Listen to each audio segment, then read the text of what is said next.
The PS5 is already halfway through its life cycle, which means the PlayStation 6 will be here before we know it. Tempting as it may be to speculate about what kind of machine it will be, there's really no need for that. Since the PS4, PlayStation has been open and candid about the philosophy that guides their hardware decisions.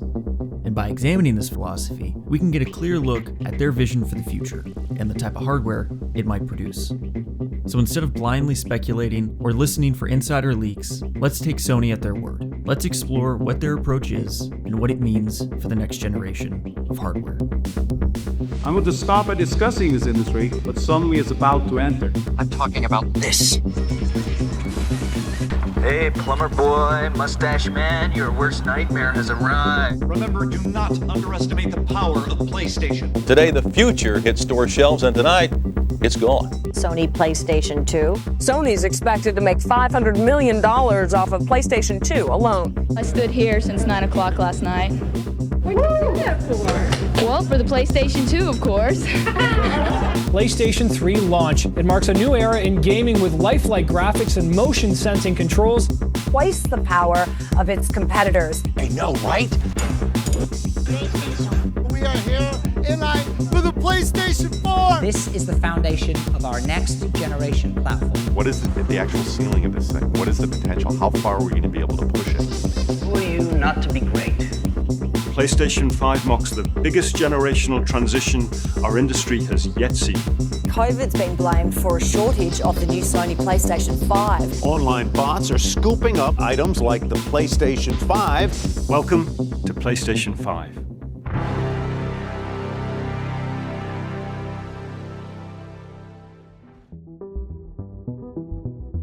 Okay then, PlayStation's console philosophy. What is it? Well, during his PS5 presentation, Mark Cerny, PlayStation's chief system architect, sums it up nicely.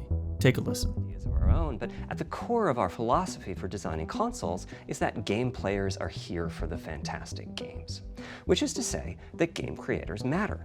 Anything we can do to make life easier for the game creators or help them realize their dreams, we will do. So, according to PlayStation then, good tools plus ambitious devs equals great games. Sounds simple enough. Well, Cerny says that for this equation to work, there needs to be open communication between the hardware team and the creators. So once about every 2 years, he'll visit studios and publishers from around the world.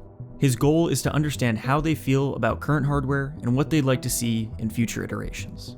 Again, pretty simple. You want to make your product better, talk to the people who use it all day, every day. Except that prior to the PS4, that's not what Sony did. Amazingly, Cerny says, PlayStation used to design its consoles in complete secrecy from developers. The hardware team would just make intuitive guesses as to what features would be best to include. Already that sounds misguided, but PlayStation took it one step further. With their first 3 consoles, PlayStation's goal was to deliver not just an upgrade, but a revolution, something entirely new. While this may have pushed industry technology forward and ultimately produced great games, it put enormous strain on developers. With each new console, Sony essentially forced them to start from scratch. This created a quantifiable problem. As PlayStation's hardware became more complex, the time it took developers to get initial graphical assets up and running on the hardware increased. Cerny calls this period time to triangle. He notes that for PS1, this was 1 to 2 months, PS2, 3 to 6, and finally, with the PS3 and its infamous cell processor, 6 to 12. 6 to 12 months just to get something up and running.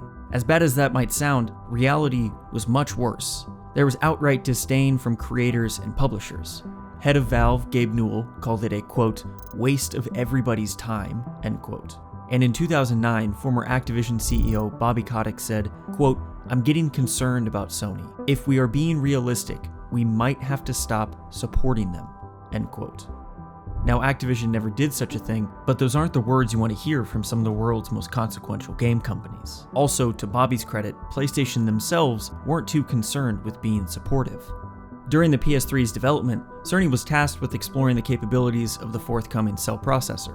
His work not only impressed the hardware team, but also laid an important foundation for the upcoming first-party development.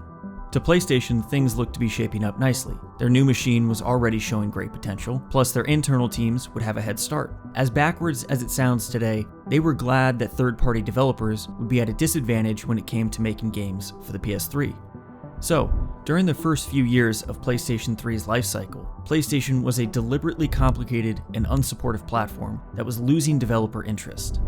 It eventually clawed its way back, but not before a complete paradigm shift within the company took place.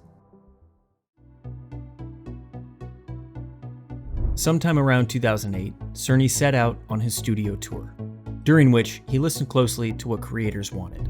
A high-speed unified memory pool, the right CPU count using x86 architecture, and vitally, as he put it, no surprises, no resets. All these features already made PS4 far more developer-friendly than its predecessor. But there was yet another request Cerny and company granted them: a 500GB internal hard drive. It might seem inconsequential to us now, but the decision to include this in the PS4 proved to be pivotal. Downloadable content, but that was also for living software. There's quite a few developers out there who believe that in the next few years the paradigm changes, where because they're continuously downloading updates, that every time you go to play it, there's something new to find in the game. And you're going to need a lot of space on the hard drive for that. We didn't quite know at the time, but the extra storage had major implications for not just PlayStation, but any modern gaming device.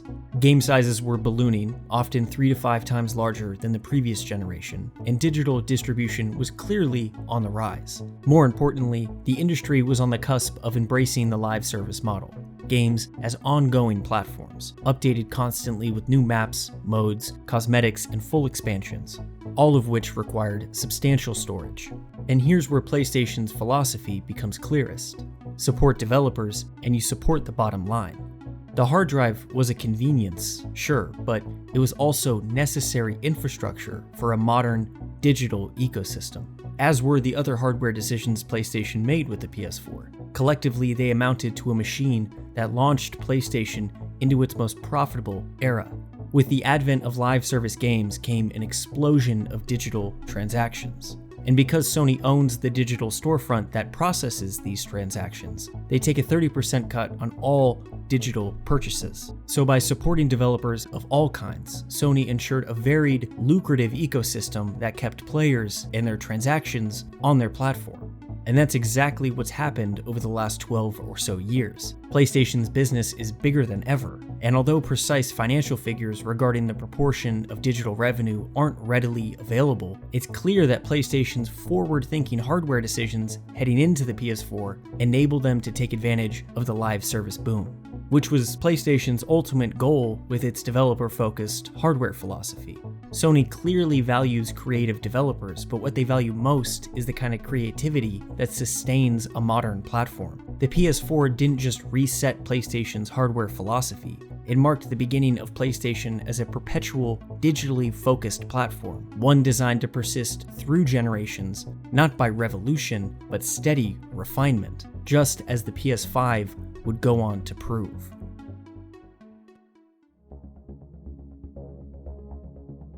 When it came time to discuss the PS5, Sony stuck to their same messaging, but used a different vocabulary this time.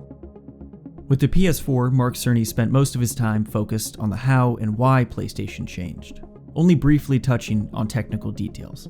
He even apologized for when he did bring them up, which is funny given the tenor of his more recent showings. To use the intersection engine, first you build what is called an acceleration structure.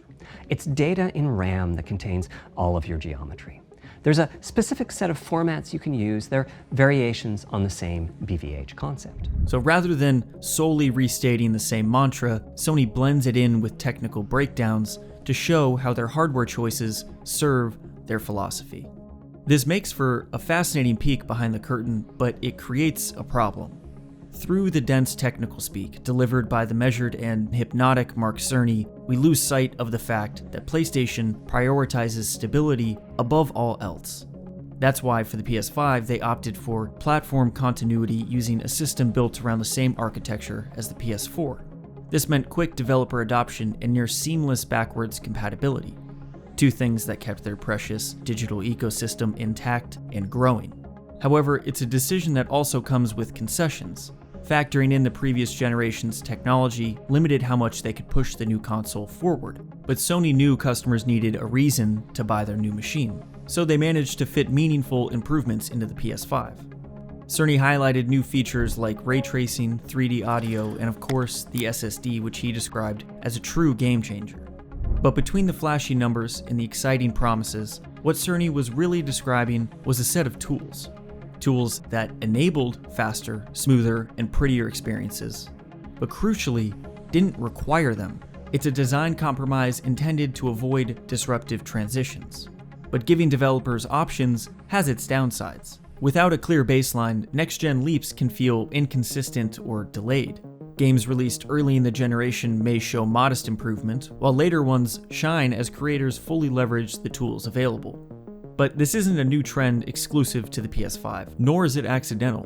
PlayStation has always seen hardware maturation as a key element to a console's success and longevity. In 2009, almost certainly in response to the PS3's criticism, former head of PlayStation Kaz Hirai spoke on this very idea.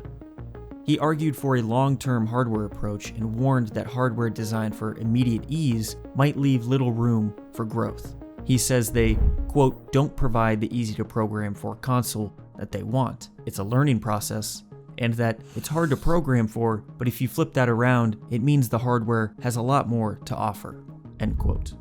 They've since wholly abandoned this old prejudice, but they still want their consoles to mature, so their pioneering spirit remains. They still push for groundbreaking features with every new console, only now they're optional, giving developers the freedom to adopt them gradually. And with the industry facing a financial reckoning, this slow and steady approach seems not just wise, but necessary. A sudden technological mandate would do nothing but exacerbate this issue and the many others facing the industry. That's why the PS6 will be a console designed for gradual evolution. Of course, though, it will come with cutting-edge capabilities, ones aimed at solving a growing problem. We're approaching the limits of what traditional graphics can deliver. So Sony isn't just building a new console to address this, they also want to reframe how we think about console progress. Cerny hinted at this during the PS5 presentation, arguing that raw teraflop counts are a misleading metric when judging a console, something he would echo in his PS5 Pro presentation. It's a nice little bonus to have twice the flops, but it doesn't do anything like double real-world performance. While he assured viewers that it delivered more power with upgrades to the GPU and memory, PlayStation's focus is shifting towards technologies like machine learning, neural networks, and AI upscaling. These tools improve fidelity and performance without adding strain to hardware, making metrics like base resolution increasingly irrelevant. If the PS6 renders an image at 720p, but its AI upscaling technology can display that image at perfect 4K, that initial resolution becomes a bit meaningless, doesn't it? This shift from hardware brute force to software-driven upgrades is a direct reflection of PlayStation's philosophy. Unlike fixed components, AI systems can improve over time. Whether Sony nails the execution remains to be seen, but the intent is clear. Enable continuous growth rather than rely on disruptive leaps.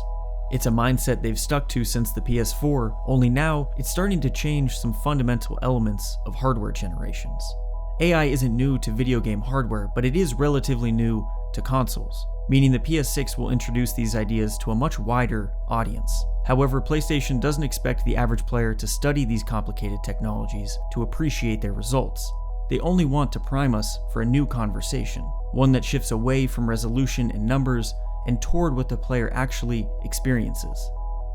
For players, that means the jump from PS5 to PS6 might feel incremental at first, but could ultimately show massive growth. For developers, it means greater freedom than ever to experiment with new tools. And for PlayStation, it's a bet on largely three things: their technical ingenuity and the enduring appeal of consoles as convenient, reliable, powerful devices. And above all, it's a bet that steady evolution, not radical reinvention, will keep them in control of not just hardware purchases, but the digital storefronts and ecosystems that now define the industry. So with the PlayStation 6, Sony will stick to the foundation built with the PS4 and refined with the PS5. And when Mark Cerny steps up to the podium to talk about PlayStation's next console, he'll do what he does best: He'll dazzle us with all the new and exciting possibilities for games using terms and concepts most of us have never heard before. At times, it might even sound like he's describing a brand new future for Sony. But listen closely, and you'll recognize it's the same vision they've already proven. Support game creators, and players will follow.